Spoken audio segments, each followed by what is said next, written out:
Big breaking news చూస్తున్నాం. శ్రీలంక తీరంలోని iris డేనా అనేటువంటి ఇరాన్ యుద్ధ నౌకపై సబ్మెరైన్ తో దాడి జరిగింది. ఈ ప్రమాదంలో దాదాపు 100 మందికి పైగా గల్లంతయ్యారని శ్రీలంక అధికారులు ప్రకటించారు. ప్రమాదం జరిగిన వెంటనే కాల్ రావడంతో ఘటనా స్థలికి చేరుకుని 78 మందిని రక్షించామని తెలిపారు. ఇందులో కొంతమందికి తీవ్ర గాయాలయ్యాయని, వెంటనే వారిని ఆసుపత్రికి తరలించి చికిత్స అందిస్తున్నామని తెలిపారు. ఘటన జరిగిన సమయంలో నౌకలో 180 మంది వరకు ఉన్నట్లు తెలుస్తోంది.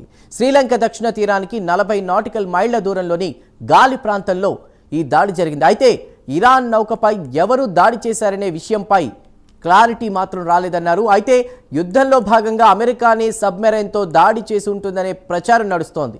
అటు అమెరికా కానీ ఇటు ఇరాన్ కానీ ఈ దాడి గురించి స్పందించలేదు.